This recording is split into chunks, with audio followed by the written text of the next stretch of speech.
नमस्कार, मैं प्रशांत और आप देख रहे हैं द एच न्यूज। देखिए, बिहार के मुख्यमंत्री नीतीश कुमार अपने 7 निश्चय 2 योजना के तहत बिहार में सरकारी नौकरी और रोजगार को लेकर जो वादा किया है उसके लिए लगातार काम कर रहे हैं। सरकारी नौकरियों में भी बहालियां निकल रही है। साथ ही साथ उन्होंने कहा है कि रोजगार भी सृजित करेंगे तकरीबन 22 लाख, और इसको लेकर भी वो लगातार जो प्राइवेट कंपनीज है उनके इन्वेस्टमेंट को लेकर बिहार में माहौल तैयार कर रहे हैं।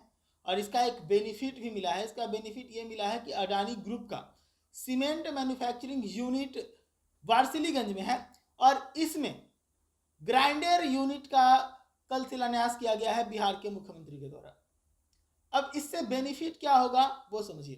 देखिए, वारसिलीगंज में इस यूनिट के लग जाने से सबसे पहला बेनिफिट है कि बिहार के अंदर बेसिक इंफ्रास्ट्रक्चर जो है वो मजबूत होगा। इसके पीछे का कारण ये है कि अभी ग्राइंडिंग यूनिट नहीं होने के कारण सीमेंट बाहर से मंगवाना पड़ता है बिहार को, जिसके कारण उसमें ढुलाई से लेकर कई तरह के टैक्सेस अगर देखा जाए तो इससे खर्च बहुत ज़्यादा बढ़ जाता है। अब बिहार के अंदर ही जब सीमेंट तैयार होगा तो बिहार के अंदर कई तरह के खर्चे कमेंगे, तो बिहार के अंदर सीमेंट की कीमत जो है वो कम रहेगी। तो इससे सबसे पहला बेनिफिट यही होगा कि बिहार के अंदर बेसिक इंफ्रास्ट्रक्चर जो है वो मजबूत होगा, क्योंकि उसमें ज़्यादा खर्च नहीं आएगा।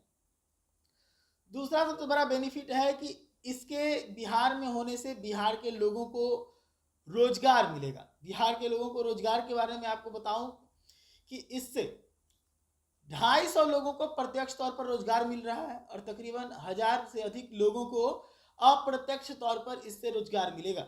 क्योंकि जब ये यूनिट चालू होगा तो इसमें वर्कर्स की रिक्वायरमेंट होंगे, और उन रिक्वायरमेंट को पूरा करने में 250 लोगों का जो मैन पावर है वो लगेगा। तो इसीलिए तकरीबन 250 लोगों को प्रत्यक्ष तौर पर रोजगार मिल रहा है। तो वहीं इस यूनिट के यहाँ पर होने से यहाँ पर जो मजदूरी करने वाले लोग हैं उन्हें रोजगार मिलेगा। जो मालवाहक गाड़ी वाले जो ट्रांसपोर्टेशन कंपनीज हैं उनको यहाँ पर रोजगार मिलेगा। तो इस प्रकार से यहाँ पर रोजगार का जो सृजन है वो हो रहा है। हालांकि ये बहुत बड़ा नंबर नहीं है, लेकिन फिर भी तकरीबन 1250 लोगों को रोजगार यहाँ मिल रहा है, तो एक अच्छी संख्या है। मैं आपको बता दूं कि बिहार के मुख्यमंत्री नीतीश कुमार बिहार के विकास को लेकर 7 निश्चय योजना के ऊपर काम कर रहे हैं। 7 निश्चय योजना 1 और 7 निश्चय योजना 2 उनका लागू है, और इसी 7 निश्चय 2 योजना के तहत ही ये तय किया गया था कि बिहार के अंदर तकरीबन 10 लाख सरकारी नौकरी और 10 लाख रोजगार सृजित किया जाएगा, जिसमें बिहार के मुख्यमंत्री तकरीबन 5 लाख से अधिक सरकारी नौकरी बांट चुके हैं और 11 लाख से अधिक रोजगार सृजित कर चुके हैं। इसी को अब नीतीश कुमार अपने टारगेट को बढ़ाते हुए सरकारी नौकरी का जो टारगेट है वो 10 लाख से 12 लाख किए, और जो रोजगार है वो 10 लाख से 22 लाख कर दिए। तो क्योंकि नीतीश कुमार के दावों को अगर माने तो 11 लाख से अधिक लोगों को नौकरी मिल गई है, और अभी साल भर का समय बाकी है, तो उसमें वो तकरीबन 11 लाख नौकरी सृजित कर लेंगे, रोजगार सृजित कर लेंगे। इसी को लेकर नीतीश कुमार आगे बढ़ रहे हैं। मैं आपको बताऊं कि पिछला जो लोकसभा चुनाव था उस लोकसभा के चुनाव में 2 मुद्दे जो थे वो एनडीए के लिए बहुत घातक साबित हुए। पहला मुद्दा महंगाई का और दूसरा मुद्दा रोजगार का था। इन दोनों मुद्दे पर एनडीए चित्त होती नजर आ रही थी, और इस चीज पर बिहार की सरकार और केंद्र की सरकार दोनों फंसती है।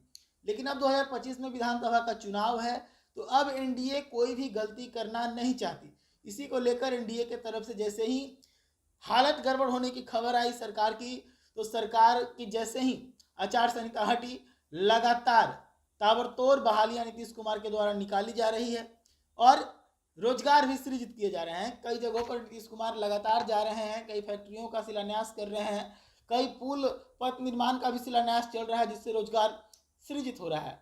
तो बिहार के मुख्यमंत्री नीतीश कुमार अब इस बार कोई गलती नहीं करना चाहते। बिहार में अब एनडीए की सरकार मजबूती से आए, क्योंकि पिछली बार जो सरकार थी एनडीए की वो बहुत ज़्यादा मजबूत सरकार नहीं थी। ये अलग बात है कि ये सरकार जो है वो चली, क्योंकि आमतौर पर जब इतनी कमज़ोर सरकार होती है तो सरकार के गिरने की संभावना बहुत ज़्यादा होती है। हालांकि पूरी सरकार नहीं चली, बीच में भी बिहार के मुख्यमंत्री नीतीश कुमार को 2 बार पाला भी बदलना पड़ा, लेकिन इन सब के बावजूद नीतीश कुमार सीएम बने रहे। तो अब 2025 का जो विधानसभा चुनाव है वहाँ पर जो लड़ाई है वो सिर्फ एनडीए और इंडिया में नहीं होगी। इस बार एनडीए और इंडिया का खेल बिगाड़ने के लिए प्रशांत किशोर की जनसुराज भी होगी, और पवन सिंह की जो पार्टी बनने वाली है वो पार्टी भी हो सकती है। इसके साथ ही आरसीपी सिंह का भी पद यात्रा चल रहा है, खबर है कि वो भी पार्टी बनाने वाले हैं।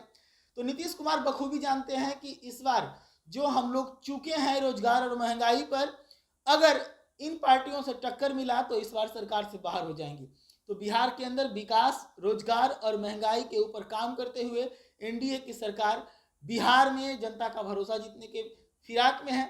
इसी को लेकर नीतीश कुमार लगातार अलग अलग जगहों पर शिलान्यास कर रहे हैं। ऐसे ही तमाम खबरों के लिए जुड़े रहिएगा दैनिक न्यूज के साथ। धन्यवाद।